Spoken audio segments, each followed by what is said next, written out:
नमस्कार साथियों, मैं विपिन फिर से आपके अपने YouTube platform let's start by Vipin sir पर स्वागत करते हैं। जैसा कि आपने थंबनेल पर देखा होगा, क्या रानी पद्मावत सच में इतनी सुंदर थी? वास्तविकता तो ये है कि अगर ना तो हमने देखा ना किसी ने देखा, लेकिन इतिहासकारों की जो कृतियां हैं, जो उन्होंने अपनी किताबों में संकलन किया है, कहीं ना कहीं उनकी कृतियों से और उनकी कहानियों से ऐसा लगता है कहीं ना कहीं वास्तविकता कुछ ना कुछ जुड़ी रही होगी। और दूसरी चीज़, क्यों हिंदू राजा या हिंदू राजा की रानियों पर हमेशा मुस्लिम शासक, मोस्टली जितने भी हम देख रहे हैं, जितने भी हमने पढ़े हैं, अगर थोड़ा आप भी पढ़ने की कोशिश करें तो उनकी वजह से उनके युद्ध हमेशा चले हैं। जैसे कि एक छोटी सी कहानी जो है इतिहास से जुड़ी हुई है, और हम सब के लिए जितने भी आस्पायरेंट हैं, कहीं ना कहीं उनके लिए भी ये इम्पोर्टेंट रहता है कि हकीकत क्या होती है। तो कुछ शब्दों के थ्रू और कुछ मिनटों में इसको समझने की कोशिश करते कि वास्तविकता क्या थी। और जैसा कि उनकी किताबें जो हैं उनके थ्रू हमें पता लगता है क्यों ऐसा हमेशा जितने भी शासक रहे, मुस्लिम शासक, उन्होंने रानियों की वजह से युद्ध छेड़ दिए। समझते हैं, आपने अगर थोड़ा भारत का मैप अगर देखते हैं, नक्शा कुछ इस तरह से है। हालांकि बहुत सही तो हम नहीं बना पा रहे हैं, लेकिन ऐसा कुछ रहा होगा। ठीक है, अरे बहुत ज़्यादा ही कुछ, चलो ऐसा कुछ है, समझते हैं। इधर हमारा क्या है, राजस्थान है, और यहाँ पर हमारा है श्रीलंका। ठीक, और यहाँ पर है दिल्ली। बात 13वीं शताब्दी के बाद में राजा रतन सिंह का जन्म होता है राजस्थान के चित्तौड़गढ़ में। और 14वीं शताब्दी की ये बात है, 13वीं शताब्दी के लास्ट और 14वीं शताब्दी के स्टार्टिंग में राजा रतन सिंह जो होते हैं, कहाँ होते हैं? राजस्थान में होते हैं। और वो एक विशेष प्रकार के मोती के चक्कर में श्रीलंका आते हैं। ये श्रीलंका है, यहाँ पर पर्ल ऑफ ओशियन श्रीलंका को कहा जाता है।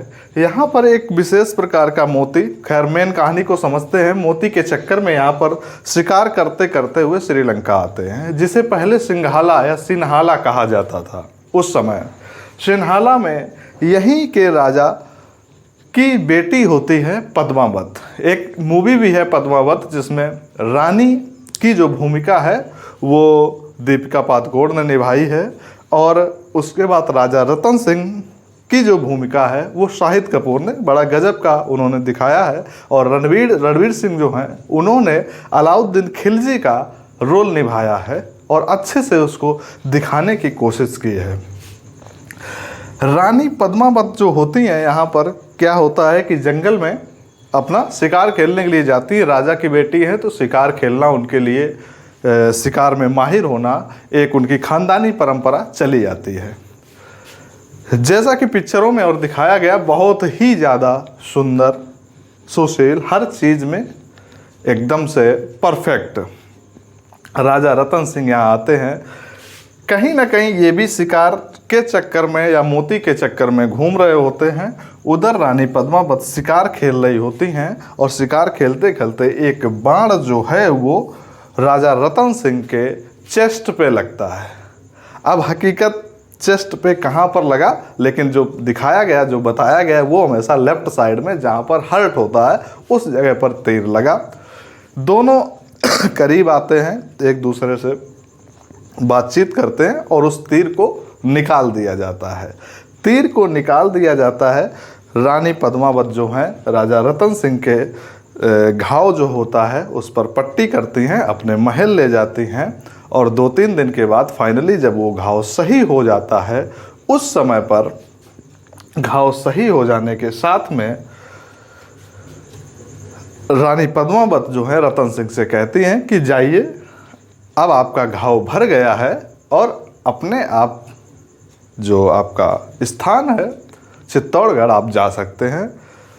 राजा रतन सिंह कहते हैं कि ये घाव सिर्फ ऊपर से भरा हुआ है, अंदर से अभी घाव बहुत गहरा है, जिसको इस तरह से भरना बड़ा मुश्किल है।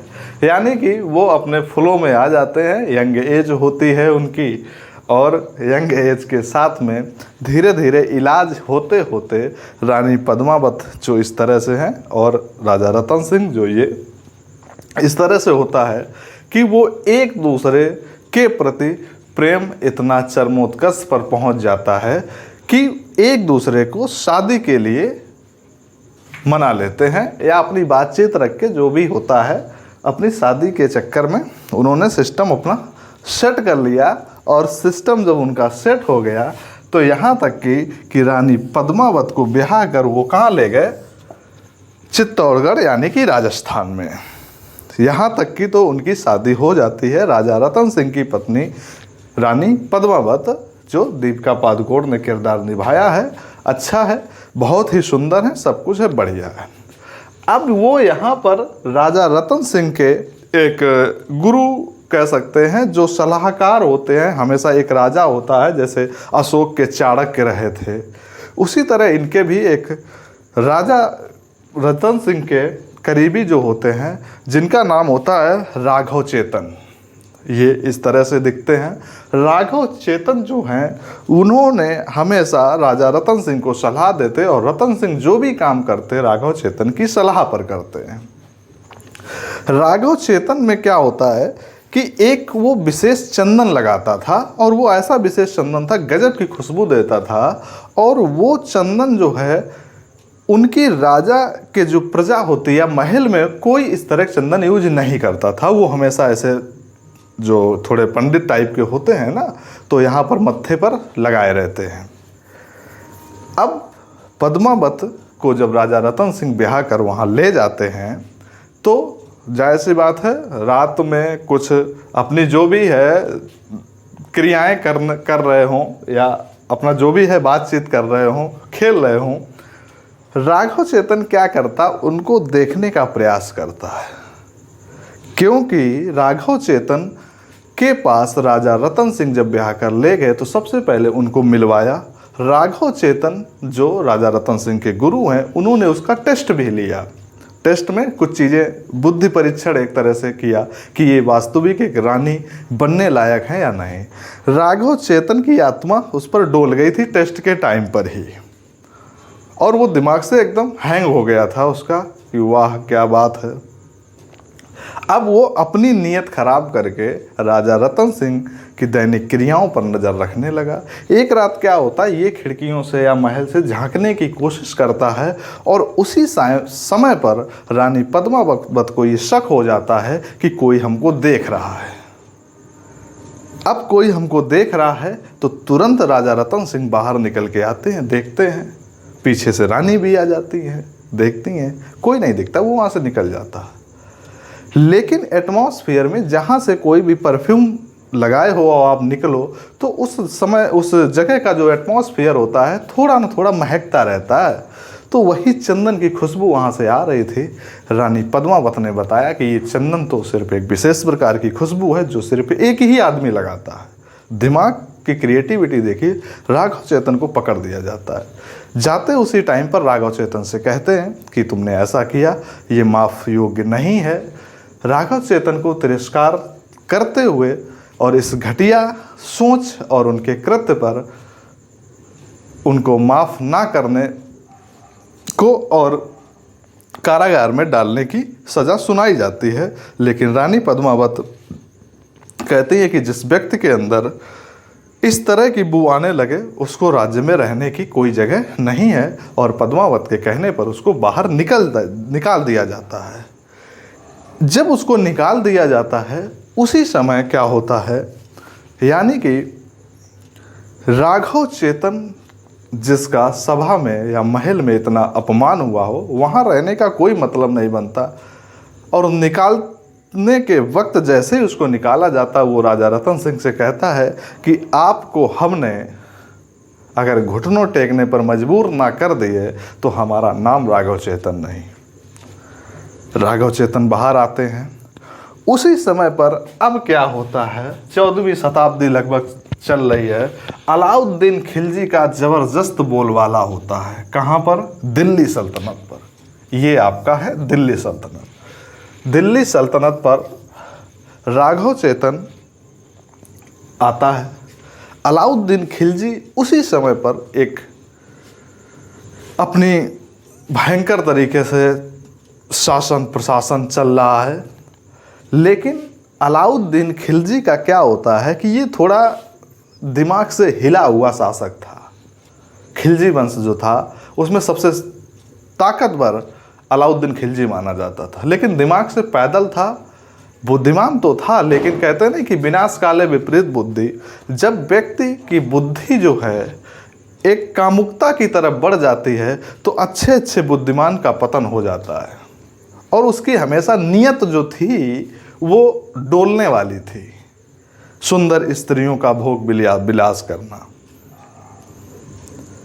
हमेशा ऐसी हरकतें उसकी रहती थी। और उसी में हमेशा जैसे इस टाइप के एक मरीज टाइप के लोग होते हैं, उनकी हालत तो देखी होगी, बाल बड़े और दाढ़ी से कोई लेना देना नहीं, दुनिया की इस तरह से पूरी इश्कबाज कह सकते हैं, ऐसी प्रवृत्ति का था। राघव चेतन थोड़ा विद्वान था, उसे पता था कि इसको किस तरह से किया जाए, क्योंकि अब तो वो कहते हैं ना कि चोर चोर मौसेरे भाई, इस तरह से होते। राघव चेतन आता है, अलाउद्दीन खिलजी से मिलता है, अलाउद्दीन खिलजी को बताता है। एक रात होती है, अलाउद्दीन खिलजी बैठे बैठे, हमेशा वही कामुकतागिरी चल रही होती है। राघव चेतन आते हैं, मतलब कहानी यही है, बोल हमारे हैं, जो पढ़ी हुई है, जिस तरह से हम उनको उसको जोड़ने की कोशिश कर रहे हैं, थोड़ा समझिएगा, इंटरेस्टिंग कहानी है। अलाउद्दीन खिलजी लेटा होता है, आराम से सोच रहा होता है, उसी समय राघव चेतन एक बढ़िया मधुर बांसुरी बजाता है, आवाज़ जाती है, एक दूसरे का कन्वर्सेशन उसको बुलवाते हैं, ये कौन है हमारे महल के आसपास स्त्री मधुर बांसुरी कौन बजाता है। राघव चेतन से उसकी बातचीत होती। अलाउद्दीन खिलजी भी किसी की याद में होता है और राघव चेतन का तिरस्कार का बदला लेने की भावना होती है। अलाउद्दीन खिलजी को बताता है कि अरे आप क्या भोग विलास में पड़े हैं, आपने वो चीज़ें देखी ही नहीं हैं जो मैं देख कर आया हूँ। बोले क्या? रानी पद्मावत के बारे में तारीफ़ की कि जितना आप सोचते हैं उससे कई गुना सुंदर, चंद्रमा उसके आगे भी शर्मा जाए, इतनी सुंदरता, इतनी मोहक, कहने का इतना ज़बरदस्त उसने डिटेलिंग दी।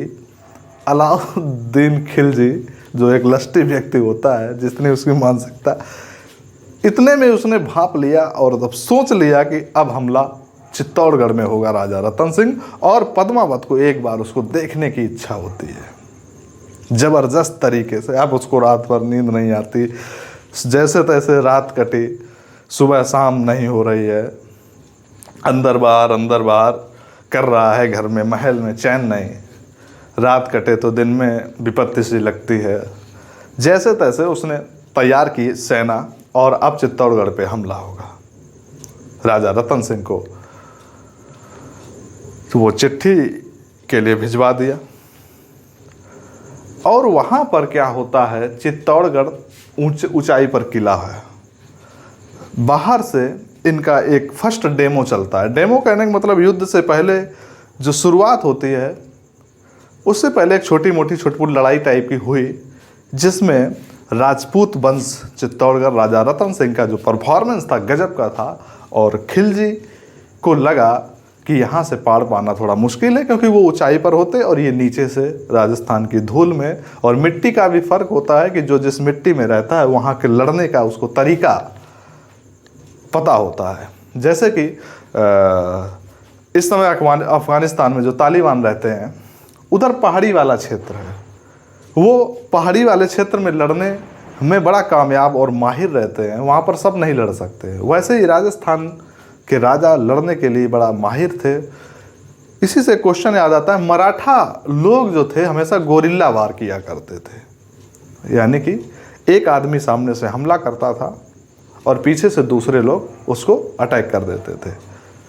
तो ये क्वेश्चन पूछा जा चुका था कि गोरिल्ला वार की नीति कौन से शासक अपनाते थे, तो आंसर होता है मराठा लोग। चलिए आगे आते हैं।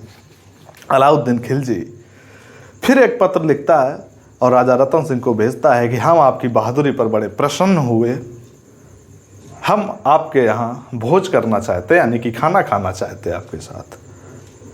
उसकी इच्छा खाना खाने की नहीं थी, मेन थी पद्मावत को देखने की। पद्मावत को देखने की इच्छा होती है। जाता है, बुलवाया जाता है, राजा है, मना भी नहीं कर सकते हैं, शान के खिलाफ जाता है और महल में घुसता है। तो वही महलों की नज़र जो आदमी नहीं होती ना, कि जब किसी की तलाश होती है तो सामने कुछ नहीं दिखता, वो इधर ऐसे कहीं कुछ उसको दिख नहीं रहा था। अब इतनी सुंदर जिसकी रानी होगी तो वो बालकनी में थोड़े खड़ा रखेगा, ये भी तो सोचने वाली बात है। पगला थे, अब क्या किया जाए, इनको समझाया जाए। खैर, उसी समय अलाउद्दीन खिलजी अंदर पहुंचता है, खाना खाता है। चलते टाइम जब उसको कुछ नहीं दिखा तो एटलीस्ट राजा रतन सिंह से अलाउद्दीन खिलजी को कहना पड़ा कि आप अपने परिवार से तो मिलवा दीजिएगा। तो राजा रतन सिंह कहते हैं कि ये हमारे सेनापति हैं, ये हमारे सैनिक हैं, ये मेन जो भी सेना में लोग होते हैं, उन्होंने बताया कि यही हमारा परिवार है। राजा रतन सिंह से फिर वो कहता है, और अपनी रानी पद्मावत से आपने नहीं मिलवाया। राजा रतन सिंह एकदम नाराज़ हो जाते हैं, बहुत आग बबूला होके उससे कहते हैं कि आप मेरे यहाँ मेहमान बन के आए, नहीं तो आपका सर धड़ से अलग कर देता। राजपूत वंश खौलता हुआ खून, यंगेज, नई शादी, इतनी सुंदर बीवी। ज़बरदस्त उसको डायलॉग दिया अलाउद्दीन खिलजी को। बड़ा अपमान हुआ, क्या किया जाए। अलाउद्दीन खिलजी महल से बाहर आ जाता है, लेकिन राजा रतन सिंह सोचते हैं कि जब मेहमान घर पे आता है और अगर कुछ डिमांड की जाती है तो जायज़ सी बात उसको डिमांड पूरी की जाती है। और उसी समय अलाउद्दीन खिलजी को बुलवाता है कि चलो भाई, तुमने मन्नत रखी है तो हम तुमको दिखवा देते हैं। रानी पद्मावत को सामने से बुलाया जाता है, पर्दे के अंदर से। अलाउद्दीन खिलजी सामने से देख रहे हैं, पर्दा हटता है एक सेकेंड के लिए, अलाउद्दीन खिलजी की नज़र पड़ती है और पर्दा नीचे गिर जाता है। इस तरह से अलाउद्दीन खिलजी को पद्मावत के दर्शन कराए गए। अलाउद्दीन खिलजी का दिमाग भड़क गया। कितना भड़का, जितना राघव चेतन ने अलाउद्दीन खिलजी को बताया था उससे कई गुना सुंदरता दिखी। अब अलाउद्दीन खिलजी की विवशता और बढ़ गई। अब वो परेशान हो गया कि अब तो युद्ध होगा ही होगा। अब वो सोच रहा था कि सामने से लड़ना तो मुश्किल है, क्या ऐसी चाल चली जाए।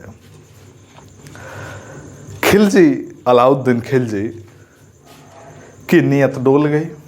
अब उसने लेटर लिखा, वही चिट्ठी, राजा रतन सिंह को कि हमने आपके यहाँ भोज किया, बहुत स्वादिष्ट, बहुत खूब, माशाल्लाह, सुभान अल्लाह, इतना अच्छा। आप हमारे यहाँ कब आएंगे भोज करने के लिए। ये उसकी चाल थी। राजा रतन सिंह को उनकी प्रजा के लोगों ने, सेनापति ने मना भी किया कि अलाउद्दीन खिलजी है, इसका भूखा व्यक्ति है, ये खतरे से खाली नहीं है। लेकिन राजा रतन सिंह बोले कि ये राजाओं के जो रिस्पेक्ट है उसके आउट ऑफ जाता है, किसी ने बुलाया है तो जाना चाहिए। राजा रतन सिंह तैयार होते अलाउद्दीन खिलजी के यहाँ पहुँचते हैं। बस वही करता है, अलाउद्दीन खिलजी को बंधक बना लेता है। बंधक बना लेने के साथ अब वो शर्त रखता है कि रानी पद्मावत अगर उनके एक रात साथ में रहती हैं तो राजा रतन सिंह को अलाउद्दीन खिलजी छोड़ देगा, अन्यथा नहीं। चित्तौड़गढ़ में बड़ी समस्या होती है, सभी लोग परेशान होते हैं। अब क्या किया जाए, हमला की तैयारी। रानी पद्मावत को लेटर और ये शर्त दी जाती है कि अगर आप एक रात के लिए हमारे साथ रहेंगी तो राजा को छोड़ दिया जाएगा। रानी पद्मावत दिमाग से, जिसका राजसी खानदान था, दिमाग से एकदम मजबूत थी। उन्होंने एक चिट्ठी लिखी कि हम आपके यहाँ आएंगे तो, लेकिन हम अपनी पालकियों से सभी जो दासियां हैं उनके साथ में आएंगे और राजा रतन सिंह को हमारे यहाँ से, यानी कि दिल्ली सल्तनत से छोड़ दिया जाए। जब तक वो चित्तौड़गढ़ पहुँच नहीं जाते हैं तब तक हम पालकी से नहीं उतरेंगे। और जब वो पहुंच जाएंगे हम पालकी से उतरेंगे, एक रात आपके साथ रहेंगे शर्त के मुताबिक, इसके बाद हम चले जाएंगे। ये उन्होंने चाल चली।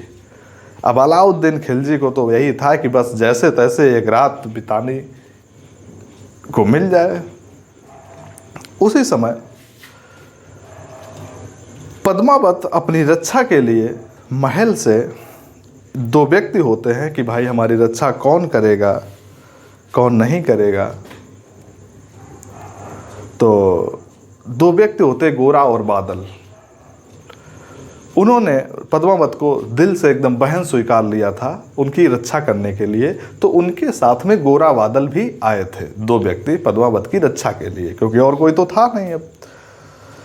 अब गोरा बादल उनकी सुरक्षा के लिए आए, पालकी से आए, उतरे भी नहीं।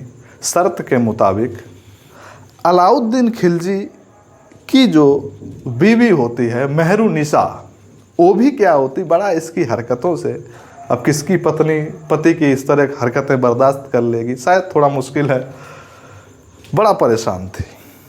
शर्त के मुताबिक यानी कि अलाउद्दीन खिलजी ने अपने चाचा को भी खुद ही मार दिया था, चाकू से मरवा दिया था।